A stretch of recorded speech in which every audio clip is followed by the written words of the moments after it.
En el presente video vamos a continuar con el tema de la Guerra Civil de 1948, tema que se desarrolla en un 10º nivel, la materia de estudios sociales. Continuamos con las causas de la Guerra Civil de 1948.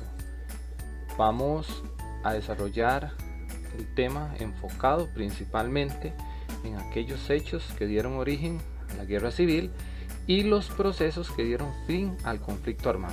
Para ello continuamos con la participación del asesor de la Dirección Regional de Pérez Celedón, don Mauricio Soto. Bueno, vamos a continuar con el tema de la Guerra Civil de 1948. En esta parte don Mauricio nos va a comentar sobre las causas. En el video anterior comentamos un poquitico sobre los hallazgos que se dieron, sobre los nuevos hallazgos que se han dado de las polémicas elecciones de 1948, pero Mao, ahora vamos a hablar directamente de aquellas causas, aquellos hechos simbólicos.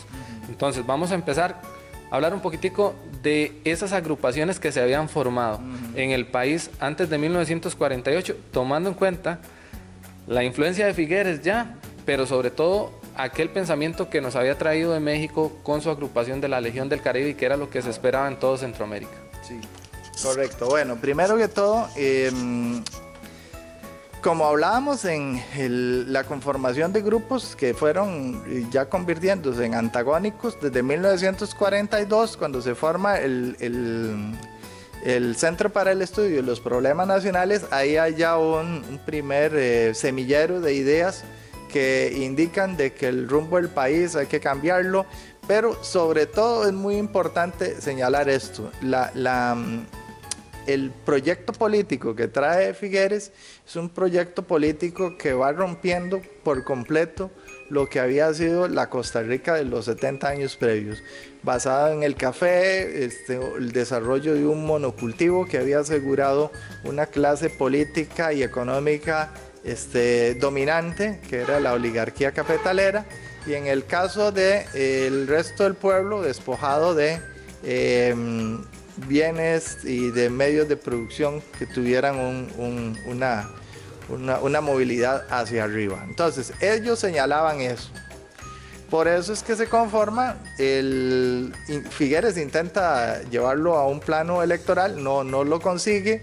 En 1944 las elecciones en las cuales participa León Cortés como candidato de la oposición no tiene éxito, y para 1948 se había ya conformado una nueva alianza, ahora sí en torno a un político que consolidado a la muerte de León Cortés, como lo es Otilio Ulate. ¿A cuál grupo, perdón Mau, a cuál grupo representaba Otilio Ulate? Bueno, Otilio Ulate en realidad representa los sectores más conservadores que no habían podido retornar al poder cuando se murió León Cortés. O sea, representa lo que Calderón Guardia había dejado votado en los ideales del Partido Republicano Nacional, que había sido siempre un partido conservador, un partido vinculado a los grupos políticos tradicionales y económicos más poderosos. Por eso es que cuando Calderón Guardia da ese giro al partido, esos sectores conservadores buscan primero en León Cortés un candidato de peso, y para 1948 es Otilio Ulate. Entonces, ese sector que estaba disconforme con la reforma social, que estaba disconforme con las garantías sociales, la creación de la Caja del Seguro, que nunca estuvieron de acuerdo en que los patronos asegurasen a sus empleados, esa gente opta por primero por León Cortés y luego por Otilio Ulate. Recordemos, y esto es muy importante, cuando Figueres gana la Guerra Civil, ahorita vamos a retomar eso, cuando Figueres gana la Guerra Civil, precisamente esos sectores le dicen a Figueres, bueno, y eran los del grupo, lo que hoy llamaríamos Grupo Nación, el periódico La Nación, llegan y le dicen, bueno, ya usted ganó, ahora sí, huélese todo eso que había hecho Calderón Guardia. Y Figueres le dice, no, eso se va a quedar. Pero la presión al principio era por derogar todas las garantías sociales, el Código de Trabajo, toda la reforma social de Calderón Guardia. Entonces, bueno, finalmente, el detonante es el chispazo, como lo habíamos dicho, la elección, la anulación de las elecciones del primer domingo de febrero de 1948, pero sí, tenemos que remontarnos a que hay una confrontación clara, ¿verdad?, entre dos grupos que es más, ninguno de ellos dos, aunque habían sido aliados por el bando de Calderón Guardia, había sectores que le adversaban su alianza con el Partido Comunista.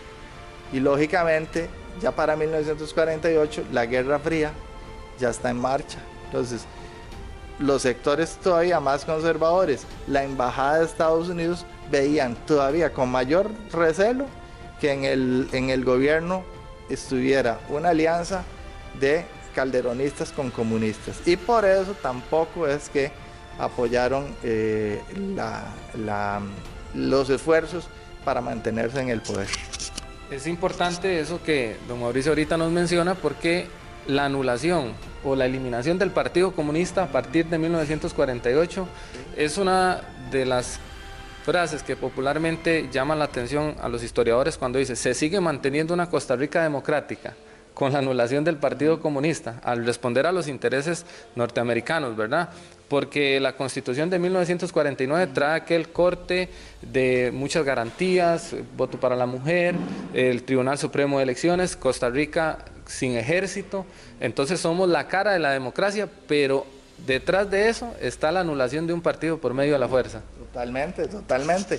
Incluso por la Constitución de 1949 se sanciona ya definitivamente hasta 1975 que no se permite partidos de izquierda socialista, aunque en las elecciones de los años 60 todo eso participan grupos así, pero con otros nombres, no podían utilizar nada de, y además hay que reconocerlo, los enemigos de Figueres son expulsados del país, o sea, quienes rivalizaron, a pesar de que en el pacto de Ochomogo dijeron se respetan vidas y haciendas, lo primero fue: ustedes mejor salgan del país porque aquí no se les va a garantizar nada. Por eso Manuel Mora se va, Carmen Lira, una gran dirigente fundadora del Partido Comunista, tiene que irse al exilio en México y muere allá, ¿verdad? El mismo presidente Teodoro Picado tiene que irse a Nicaragua y allá muere. Calderón Guardia se va por 10 años a México y a Nicaragua primero, y regresa, imagínense, hasta que finalmente en 1958 Mario Chandy gana las elecciones. Pero las represalias que se tomaron son muy grandes, incluso aquí en San Isidro, que es un escenario decisivo para el comienzo de la guerra. Las represalias y las acciones continuaron ya habiéndose firmado el pacto de la Embajada de México. Aquí hubo mucha gente que fue ajusticiada, mucha gente que ya no se recuerda, porque el lugar donde están enterrados producto de las batallas de San Isidro, que es ahí en Ferretería Barça, a un costado, ahí es donde ahora se sitúan los buses de Gafeso, y lamentablemente la cruz que había ahí la removieron y la ubicaron en un sitio que no corresponde.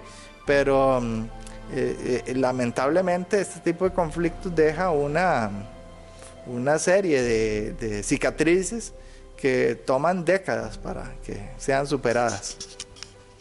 Muy bien, y esas cicatrices que dejan, también nos remontamos a la década de 1940, bueno, a 41-42, cuando Calderón le declara la guerra a Alemania. Los mismos alemanes, italianos que fueron perseguidos aquí, luego, como popularmente nosotros decimos, se van a sacar el clavo, ¿verdad? Sí, después, correcto, con los calderocomunistas. Sí. Entonces lo vemos en ese contexto, retomando todo lo que había pasado en 1940. Entonces ahí tenemos nosotros los motivos parte de las causas que desarrollaron este conflicto armado, y como siempre agradecerle a Mauricio por ese conocimiento y por su punto de vista, que es sumamente importante para ampliar este tema tan fundamental en la historia de Costa Rica, y sobre todo para conocer hoy en día, ¿verdad?, todos los hechos que han marcado estos procesos democráticos en nuestro país.